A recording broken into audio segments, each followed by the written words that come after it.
男人敢做上不了台面的事儿，就容易逆天改命，原地起飞。女人和财富呢，也会不请自来。看起来低端掉价接地气的事儿，才是从底层爬出来吸引身边顶美不断的唯一捷径。我绝不是在开玩笑，这是你逆风翻盘的最实处。如果你开局就是穷人家的孩子，注意啊，我说的这个穷并不单指的是财富，也指认知上的穷啊。也许你家庭条件还是不错的，对吧？但是你父母很少给你灌输一些真实的、残酷的两性或商业认知，然后你吃了很多的苦，你都没有成功，或者说你一直找不到好女人，又累又迷茫，但是呢，你又不甘心这辈子就这样了啊，那你就要坚持看完这个视频，有可能你未来会因此而拿到巨大的结果。下面呢，这个颠覆性的内容，你听完可能会恼羞成怒啊，因为它和你在学校里学到的知识完全相反。你从小呢就被灌输着要做高大上的事，要优雅，要讲情怀，有品味，仿佛做 low 的事儿就和成功和美女就完全无缘了，对吧？可是你有没有想过，这个就是让你越来越穷、越来越寡的陷阱。它会让你错过很多赚钱的机会和美人，最后呢，蹉跎一生，郁郁不得志。你会看到身边人靠摆摊、做小生意、做自媒体、当主播、买房买车，甚至每天都有人 top tier attention。你既羡慕又放不开，表面上呢不屑去做，怕亲戚笑话自己抛头露脸没出息，怕打破自己高尚矜持有追求的一个形象，怕世俗的目光骂渣男。太在意别人的眼光，觉得做这些事儿很 low， 没有面子，上不了台面。可是对要白手起家，从未系统学习过两性认知的普通人来说，越沉迷高大上，沉迷绅士行为，就会死得越快。没资源，没人脉啊，还硬扛假体面，只会屡屡碰壁。从我只是没遇到机会，变成我可能真的不行。你的自信心会被反复的碾压，最后你就会陷入到长期自我否定、自甘堕落，甚至是孤寡一生的窘境。你忽略了赚钱和感情的核心都是竞争，有竞争就会有矛盾。你若想优雅的赚钱，优雅的 engage， 那你就不得不避让，退到新赛道，退到下一个小美啊！你发现你还是有竞争，最后呢，你只能一退再退，生存空间就不断的被挤占。能听到这里的人呢，恭喜你，你已经突破了底层认知的枷锁。你不是没有本事，只是被假体面的认知绑架了。你宁愿穷也不肯低头，你宁愿单身一辈子，你也不敢突破自己。然而生活会让越不肯低头的人越是抬不起头。接下来我给你们分享一个真实的故事，里面呢蕴藏了3个顶级思维，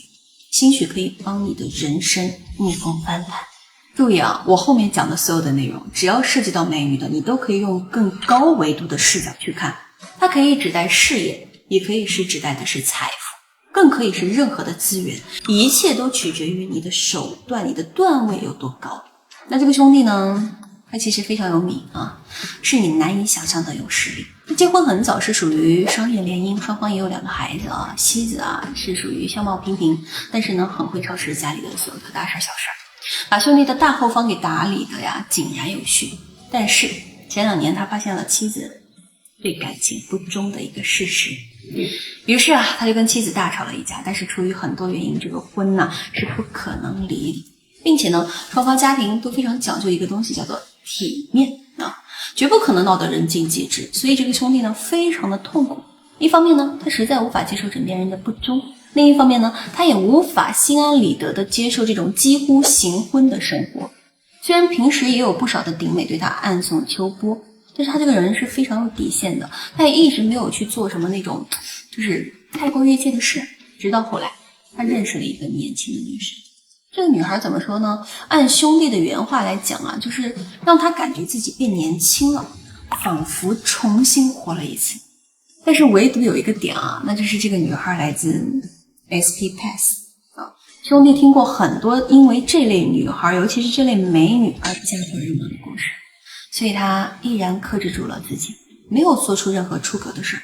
但同时呢，他也非常的痛苦，每天都在内耗，甚至身体呢也因此出了问题。那关于这个问题呢，我跟这个兄弟深聊过一次，这个呢也是我今天要讲的第一个顶级思维，那就是放下对特殊职业女孩的排斥。你越是去排斥美女，你就越是与她们无缘。比如你听说了很多捞捞，对吧？她到处捞米的这种故事，你就会觉得她们嚣张跋扈、缺乏道德、内心变态，这就加深了你对美女只看物质的刻板印象。你周围的人呢也会这样认为，还会一起义愤填膺的去痛骂歪 C 女孩，正义感啊得到了满足。可这个呀也会让你内心深处害怕拥有她们。你会担心被贴负面标签，遭遇众叛亲离，被群体排斥攻击，对吧？会落得晚年孤寡空虚，所以你下意识的把自己给封印起来，不敢有太大的野心。事实上呢，他是把妻子不忠的罪恶平摊到了自己的身上，相当于自己把自己推进了富贵不能共享，罪恶却要平摊的困境里。所以第二个思维，一定要消除对 SP Pass 里的那些女生的一个偏见。底层的美女当下最好的出路就是犹豫，不是吗？因为在那个当下她们没得选。其实那些场合里啊，有着大把有野心、有能力、有格局的女生，只是缺乏正确的教育和引领，并且我认为这个才是真正意义上的公平公正的关系。他出情绪价值，你出经济价值，谁也别嫌弃谁，对吧？可你一听他的职业呢，你就觉得他们这种女孩啊不行，是捞捞，没格局，更怕听到别人说什么你怎么和这种人在一起啊？于是呢，就不好意思去涉足，或者是碍于一些东西，迟迟没法去推进。就算真正的喜欢上了他，你也总是蹑手蹑脚，不敢主动争取关系，不敢去公开关系，最后呢，就落得两边不讨好。但其实你细想，很多女人在那个阶段，她是没有别的办法的。他没得选，他也是靠自己的努力在赚钱，这个身份其实并不卑微，反而为社会做了非常大的贡献所以别让偏见断了自己的选择权。那最后呢，兄弟也意识到了他已经到了退无可退的一个境地了，所以他做了一个让家里人大发雷霆的事儿，休了妻子。整个过程非常痛苦且麻烦，处理完所有的事情之后啊，他花了整整1年的时间，但是解决完之后呢，他觉得他自己重生。OK， 这个就是我要讲的第3个思维，主角思维。兄弟们，你一定要听好，你是主角，而不是给别人当养分的 NPC， 主动捡装备才能够发育起来。如果你还不好意思为自己的感情生活找一条出路，心里总想着我怎么能干这种下三滥的事儿啊，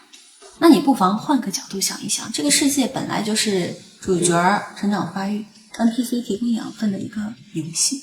NPC 的认知呢，配得上他们所有经历的苦难，劳劳碌碌的给世界手凑各种基础装备，对吧？一生都在循环着固定的代码。